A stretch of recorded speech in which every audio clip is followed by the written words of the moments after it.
I thought he was joking, giving me more contracts to sign.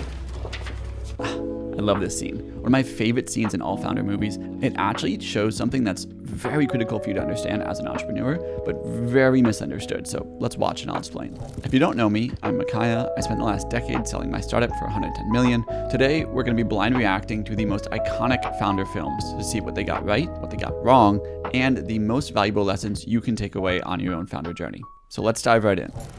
Well, you see, our main concern is how you're going to achieve escape velocity on your growth rate. Get critical mass. I'm sorry, what's funny? It's just that painting behind you. It is awful. Looks like Harlequin Kama Sutra done poorly. So, I agree. Bad culture fit. I think we just all move on. Look, I didn't say anything about a culture fit. No, I did. Okay, well, thank you for meeting with us. We have a bunch of these things to go to, hopefully with more tasteful artwork. And your logo looks like a sideways vagina. All right, so I've made content about this before, and no one believes me. And the comments are like, that doesn't work. If you haven't actually raised like tens of millions of dollars from top VCs like I have, you just don't understand the dynamic that happens in these rooms. First is the typical frame that happens when a founder pitches a VC. You typically walk in, the founder, presents their pitch, and the VC is so judgmental. They are like on this high horse saying, why would you deserve our money? And they typically say no to, let's say, 998 out of 1,000 meetings that they take. So it's an incredibly high pass rate. And that is the typical frame of this meeting. And because of that, the most important thing you can do when you go into a VC meeting is actually to just shatter the frame entirely by not insulting their paintings like this, but you have to come across as if, listen, this isn't one of your other 1,000 meetings where you just say no. This is going to be different. I am the one who has the next unicorn company, and you are pitching me. I'm not pitching you. There's thousands of VCs, but there's only one you. That is so important, and that's what they're symbolizing here. His balls. He put his balls on the table? Right on the table. On purpose? I don't see how it could be by accident. Richard, I just got an email from the guys at Midland Oak. Apparently there is a line, and I crossed it.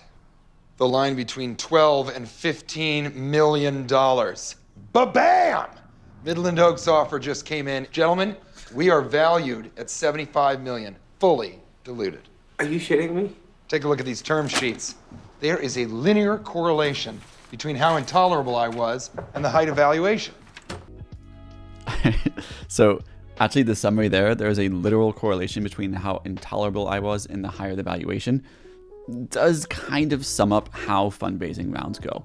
So there's this legendary story of Mark Zuckerberg raising capital from Sequoia.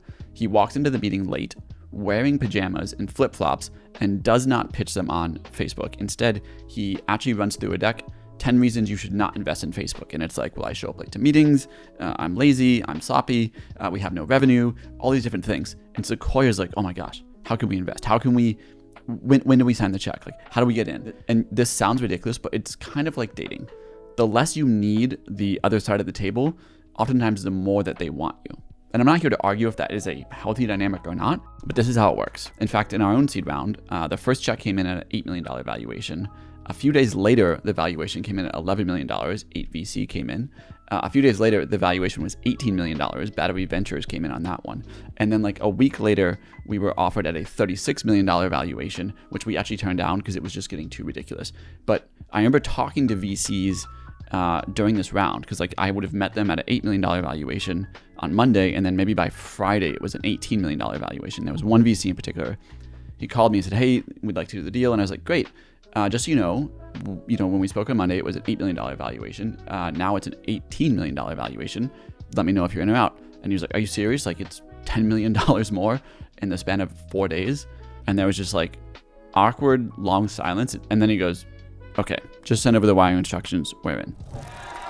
What's going on? We have 10 minutes to get root access to a Python web server, expose its SSL encryption, and then intercept all traffic over its secure ports. They're hacking. Yes, all behind a fixed firewall emulator, but here's the beauty. You know I didn't understand anything you just said, right? I do know that. So what's the beauty? Every 10th line of code written, they have to drink a shot. And hacking's supposed to be stealth, so every time the server detects an intrusion, the candidate responsible has to drink a shot. How's if a program running that has a pop-up window appears simultaneously on all 5 computers? The last candidate to hit the window has to drink a shot. Plus, every 3 minutes, they all have to drink a shot. 3 minutes! right, so there's a kind of two things going on here. There is a sort of awkward party culture of Silicon Valley where you do have a bunch of sort of awkward nerds who didn't really party much in high school. They weren't invited to the parties. And so there are these sort of Silicon Valley parties. I don't know any that are doing this many shots. But actually, one of the funny things that happened, there were a lot of tech startups that were hiring essentially attractive women to go to the parties. Silicon Valley parties suck. I'm sorry, it's just true. It's a bunch of dudes, it's a bunch of nerds. And so what the Silicon Valley CEOs were trying to do is they would hire these attractive women to go to the parties to try to not only balance the ratio, but make these nerds feel like, oh my gosh, like there's all these amazing women and they're interested in me and they're talking to me. And they were just paid models. It was a super weird thing. I think it's still happening, although probably less after like the Me Too movement. But yeah, Silicon Valley has a very weird culture of sort of super nerds who didn't party a lot, who now have money and want drinking and money and women to be involved in their sort of work culture. What is this? Well, as you know, we had some new investors that have come What in. is this?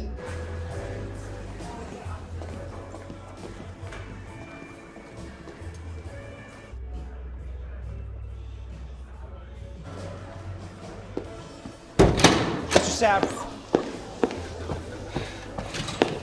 Mark! Mark! He's wired in. Sorry? He's wired in. Is he? Yes. How about now? You still wired in? Full security. You issued 24 million new shares of stock. You were told that if new investors How came much along... were your shares diluted? How much were his? What was Mr. Zuckerberg's ownership share diluted down to? It wasn't. What was Mr. Moskowitz's ownership share diluted down to? It wasn't. What was Sean Parker's ownership share diluted down to? It wasn't. What was Peter Thiel's ownership share diluted down to? It wasn't. And what was your ownership share diluted down to? 0.03%. I love this scene. I love all the dynamics here because they're so real. This obviously it did really happen, and Eduardo Saverin did sue Facebook and win a ton of money. But there's three things to break down here. So first, a little known story that one of my investors told me. He was very early at Facebook. When this movie came out, Zuckerberg actually rented out the theaters near Facebook headquarters and took the whole company to watch the movie. And obviously it doesn't paint Zuckerberg in a very good light, but he still chose to do that for some reason. Afterwards, my investor was actually in the bathroom with Mark Zuckerberg, both at the urinals. I said, hey, Mark, how did you like the movie? Because, again, Zuckerberg's kind of the villain in the movie. And Mark just kind of shrugged and said, well, I don't know. It's kind of boring. Like, it's just watching my life again, which I thought was really interesting. He wasn't like, oh my gosh, they painted me so wrong or whatever. He's just like, it happened and now I have to watch it twice. So interesting. We won't dig into that any further. Second thing, most people do not understand how equity works, and it's very critical to you if you're in tech or working in a company where you have equity. Let's say you're lucky enough to join OpenAI at the seed stage and you own 1% of the company. You do not own 1% of OpenAI today. What has actually happened is OpenAI has raised over $100 billion. And every time that money comes in, new shares are printed, you own less and less and less. And the amount of dilution can be insane at this level. You could go from 1% ownership to like 0.05% ownership if the company's raised a lot of money, and you won't even realize it because these sort of things are generally not communicated to employees. It's very hard to sort of see inside the magic box that we call the cap table. So what they've done, kind of sneakily, behind Eduardo Saverin's back, even if he signed the documents, is they've printed a bunch of new shares for the founding team, except for Eduardo Saverin. So by printing everyone else tons of new shares, Eduardo Saverin gets diluted down to, I think, 0.03%. Very sneaky, very clever. I'm sure Zuckerberg had amazing lawyers that helped orchestrate this. Obviously, it didn't entirely work because Eduardo Saverin sued him and won. But I think probably Eduardo Saverin still ended up with far less of Facebook than if this hadn't happened. My third point here is actually that firing your co-founder is very, very common. When I was running my company, by the time that we had even raised my Series A, I was in a peer group of sort of 20 CEOs, all doing between $2 to $5 million a year in revenue, all sort of at the Series A, Series B level. I was the only CEO in that peer group that had not fired their co-founder. But truthfully, we have seen similar technology from another firm. As you know, China's demand will more than double before my daughter turns 21. So we are looking for the next 100 years, where even my grandson can spend money. Do you have anything else to present to us today? We've come a long way. Mr. Wang, I got you something. This is American Baijiu. 我想你会喜欢.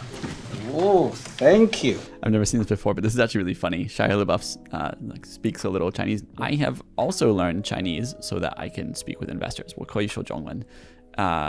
Because the reality is there is a lot of Chinese money that wants to get into Silicon Valley for a few reasons. One, Chinese money can kind of be seized by the government at any time in China. The government can say, we have like a budget deficit in the city, so we're sort of giving some fines to local business owners in the $5 million range each, and then just take your money. So there's a big push to get money outside of China. The other thing is, if you only invest in China, then you are naturally not very diversified. And Silicon Valley has had the best startup returns in the last, couple decades. And so a lot of Chinese investors are trying to move money into Silicon Valley. We raised over $1 million from Chinese investors. I didn't do any of my pitches in Chinese, although my little bit of Chinese certainly goes a long ways just in saying like, hey, I do try to learn about your culture the same way that you've learned about ours.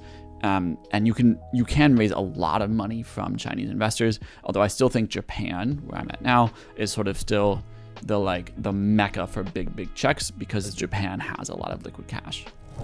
We got to make the small things just unforgettable. Let's just start with something simple. Lisa Wright, what happens if I click on one of these tabs? You get a drop-down menu, and then there's preferences and page options. Okay, exactly. Now, which tab do I click on to get different font styles? Ashton Kutcher actually did such a good job in this movie. He deserves a lot of credit for his impression of Steve Jobs. How many custom typefaces are there on Lisa Wright?